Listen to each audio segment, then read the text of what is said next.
मैं बचपन में यतीम हो गई थी। सौतेली माँ ने पाला और फिर अपने अजीजों में मेरी शादी कर दी। उनकी वफात के बाद मैके का ये दर्द बंद हो गया। अल्लाह का शुक्र के शौहर नेक सीरत और शरीफ आदमी थे। उनका नाम फरहान था। फरहान मेरा बहुत ख्याल रखते थे। उन्होंने कभी शिकायत का मौका ना दिया। अपने घर में खुशो खुरम जिंदगी गुजार रही थी कि अचानक एक हादसा रूनुमा हुआ जिसने मेरे महकते हुए घर को वीरान कर दिया। एक दिन फरहान हस्बे मामूल ऑफिस गए। रास्ते में थे कि सामने से आते एक ट्रक ने उनको टक्कर मार दी। फरहान बुरी तरह जख्मी हो गए। लोग उनको अस्पताल ले गए और ट्रक ड्राइवर को गिरफ्तार कर लिया गया। काफी दिन अस्पताल में रहने के बाद जब वो घर आए तो अपने पैरों पर नहीं बल्कि बैसाखी के सहारे चलकर आए। उनके साथ एक शख्स था जिसका नाम नादिर था। फरहान ने बताया ये शायद वही ट्रक ड्राइवर है जिसकी गलती से वो हादसे का शिकार हुए। दरअसल नादिर उनके बचपन का दोस्त था जिसे उनके दादा ने पाला था। दोनों ने इब्तदाई तालीम एक ही स्कूल से हासिल की। फरहान तो पढ़ लिख कर अफसर बन गए जबकि नादिर 8वीं से आगे ना बढ़ सका और ट्रक ड्राइवर बन गया। मुद्दत बाद फिर से दोनों की मुलाकात अस्पताल में हुई थी जहां नादिर फरहान को देखने आया था। हुआ ये कि जब मेरे शौहर को इल्म हुआ कि उनको शदीद जख्मी करने वाला ट्रक ड्राइवर हवालात में है तो उन्होंने मालूम करना चाहा कि वो कौन है। तभी पता चला कि वो उनका बचपन का दोस्त नादिर है। मिलने की आरजू की और जमानत भी खुद ही कराई। उसे माफ भी कर दिया। जब अस्पताल से छुट्टी मिल गई तो उसे अपने साथ घर ले आए। हकीकत यह थी कि फरहान को अपनी और अपने घर की देखभाल के लिए किसी शख्स की जरूरत थी। ऐसा आदमी जिस पर वो भरोसा कर सके, जो ड्राइविंग भी जानता हो और उनको ऑफिस लाने और ले जाने की ड्यूटी दे सके। उस दिन से वो हमारे घर का एक फर्द बन गया और हमारे ही साथ रहने लगा। शायद एक यतीम लड़का था जिसकी परवरिश मेरे ससुर ने की थी। एक तरह से वो हमारे लिए अपनों जैसा था। कभी फरहान कंपनी के काम से दौरे पर जाते, नादिर घर पर मौजूद होता, तभी मैं उसकी मौजूदगी में खुद को महफूज ख्याल करती थी। वो फरहान का जिगरी दोस्त ही नहीं, मुंह बोला भाई और घर का रखवाला भी था।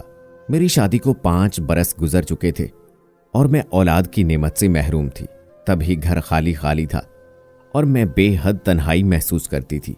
ऐसे में नादिर की दिलचस्प बातें मुझे बोरियत से बचा लेती थी।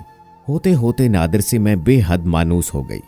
ताहम मानूसियत एक अलग बात है, लेकिन मेरी नीयत में कोई खराबी ना थी। तन्हाई से उकताकर उसके साथ बातें करती थी। फरहान बहुत बाहिम्मत आदमी थे। इतने बड़े हादसे से गुजरने के बावजूद उन्होंने हिम्मत नहीं हारी थी और अपने दोस्त नादिर को भी न सिर्फ माफ कर दिया बल्कि अपने साथ रख लिया था। उनको यकीन था उनका ये दोस्त अच्छा आदमी है। कहते हैं इंसान लाख अच्छा हो, कभी शैतान के बहकाने से अंधेरों में भटक भी सकता है।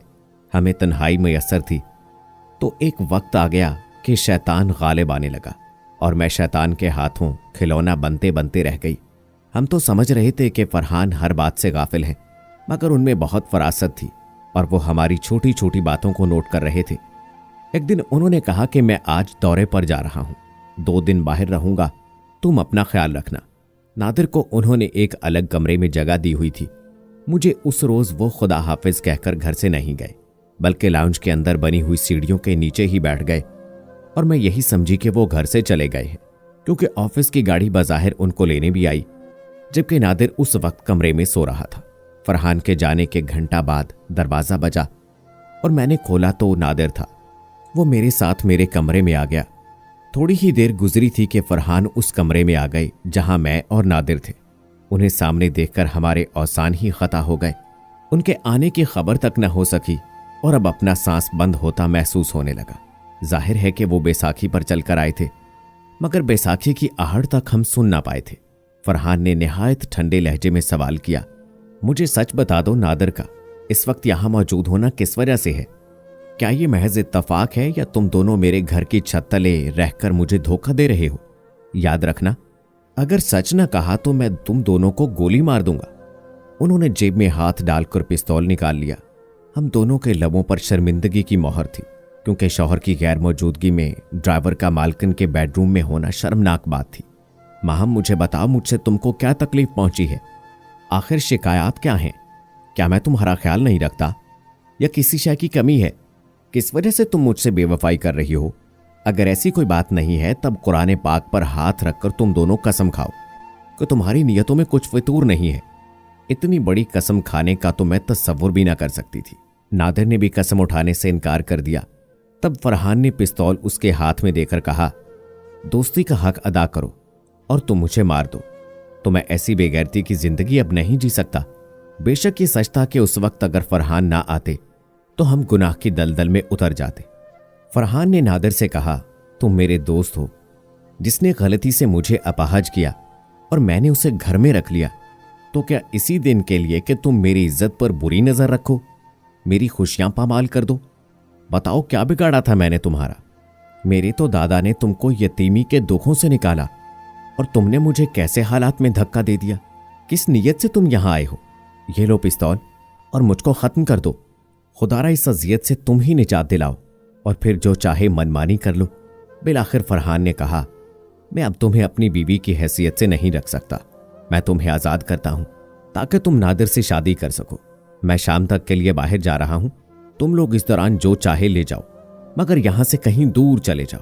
फिर फरहान ने नादिर के सामने ही मुझे 3 बार तलाक दी और घर से चले गए। हम दोनों पछता रहे थे, लेकिन अब क्या हासिल। बेशक हमने कोई गुनाह नहीं किया था, लेकिन जिस रास्ते पर हम जा रहे थे वो सरासर गलत था। थोड़ी ही देर सोचने के बाद मैंने नादिर से कहा, अब मेरा घर बर्बाद हो चुका है और तुम्हारी वजह से हुआ है। बेहतर है कि तुम अब मेरी जिम्मेदारी कबूल कर लो। सजा इंसान को भूल की नहीं उसकी नीयत पर मिलती है, सो मुझे भी मिल गई है। फरहान ने मुझे तलाक दे दी है। अगर 3 बार तलाक के अल्फाज ना भी कहे होते तब भी वो अब मुझे साथ नहीं रखते भी तो अजियत में। बेहतर है कि हम यहां से चलें और निकाह करके इज्जत से जिंदगी गुजारने की कोशिश करें। मैंने अपने चंद जोड़े कपड़े, जरूरत का सामान और कुछ नकदी ली और फरहान के लौट आने से पहले उनका घर छोड़ दिया।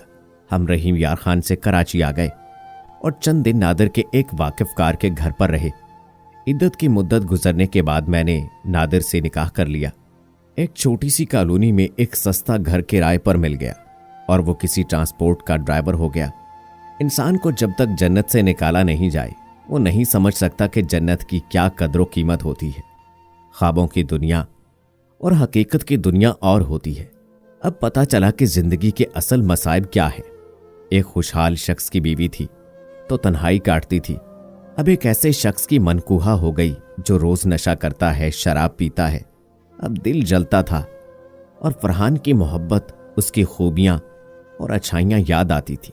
एक दिन नादिर बस लेकर जा रहा था कि नशे में तेज रफ्तार के बायस बस उसके काबू से बाहर हो गई। हादसा ऐसा शदीद था, सिर्फ वही नहीं और भी मुसाफिर इस हादसे की नजर हो गए। अखबार में खबर के साथ उसकी तस्वीर भी मौजूद थी। पड़ोसी अखबार लेकर आए और मुझे बताया कि तुम्हारा शौहर हादसे में फौत हो गया है। ये टूटा फूटा सहारा भी जाता रहा। ट्रांसपोर्ट मालिक ने मेरी कोई मदद न की, लेकिन अपने घर में काम करने की पेशकश कर दी। मुझे भी रहने का सहारा और जीने का आसरा चाहिए था, सो मैं इमरान के घर काम करने लगी। एक दिन इमरान के घर एक मेहमान आया तो उन्होंने मुझे चाय बनाने का कहा। उनकी बेगम बोली, आज मुलाजमा छुट्टी पर है, तुम ट्रे मेहमान के पास ले जाओ। साहब और मेहमान लॉन में बैठे थे। जब मैं चाय की ट्रे लेकर वहां गई तो मुझे देखकर मेहमान उठ खड़ा हुआ। तभी मैंने उस पर नजर डाली तो मैं हैरान हो गई। इमरान साहब ने हैरत से हमें देखा। तब फरहान ने कहा, ये खातून क्या आपके यहाँ काम करती हैं? हाँ, उसने जवाब दिया। क्या आप इनको जानते हैं? क्यों नहीं, ये मेरी साबका बीवी है। इमरान ने परेशान होकर मेरी तरफ देखा और कहने लगा, लेकिन इनके शौहर तो, मैंने जब शक व शुबह की वजह से उनको जल्दबाजी में तलाक दे दी तो ये बेसहारा हो गई थी।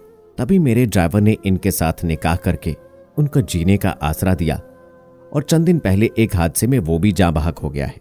मैंने उसकी तस्वीर अखबार में देखी, वो मेरे पास मुलाजिम था। मैंने उनको बेसहारा पाया तो अपने यहाँ मुलाजिम रख लिया, क्योंकि मेरी बीवी को काम के लिए एक माविन खातून चाहिए थी। इमरान ने फरहान को बताया। इसके बाद इमरान ने मुझे चंद दिन इज्जत से रखा और फरहान से कहा कि उनकी इद्दत पूरी हो जाए तो बेहतर है कि तुम ही दोबारा इनके साथ निकाह कर लो, वरना बेचारी तमाम उम्र कैसे गुजार पाएंगी। उनकी तो कोई औलाद भी नहीं है। फरहान भी तलाक देकर सुकून में न थे, वो पछता रहे थे। बहरहाल एक रोज मेरा उनके साथ इमरान के घर पर निकाह हुआ और वो मुझे अपने घर ले आए। खुदा की करनी कि उसने हम पे औलादों पर रहम किया और मैं उम्मीद से हो गई। यूं अब मैं 3 बच्चों की मां बन गई। माजी के गम भुलाकर हम दोनों मियाँ बीवी अपने बच्चों की परवरिश में खो गए। कहते हैं कि हर दुख के बाद राहत होती है। औलाद की सूरत में हमें भी राहत मिली और बच्चे तालीम याफ्ता होकर अपनी अपनी मंजिल तक पहुंचे। 2 साल पहले फरहान का इंतकाल हो गया है। अब अपने बच्चों के सहारे जिंदा हूं। जिंदगी के नशेबो फराज देख लिए हैं और माजी की गलतियों से यही सबक सीखा है कि कभी किसी पर एतबार नहीं करना चाहिए, खसूसन किसी गैर मर्द पर। कोई गैर आदमी अगर घर में रहाइश पजीर हो तो उससे फासला रखना लाजमी है, क्योंकि शैतान हर दम इंसान के साथ लगा है। और आखिर में हम सब दुआ करते हैं अल्लाह ताला हमारा खात्मा ईमान पर फरमाए और हमें अपनी रजा में राजी कर दे। आमीन सुम्मा आमीन। उम्मीद है दोस्तों आज की वीडियो भी आपको पसंद आई होगी। आज की इस वीडियो के बारे में कमेंट बॉक्स में अपनी राय का इजहार जरूर कीजिएगा। मजीद ऐसी वीडियोस देखने के लिए मेरे चैनल को सब्सक्राइब करें और अगली वीडियो तक अपने दोस्त राव कमर रिजवान को इजाजत दें। अल्लाह हाफिज।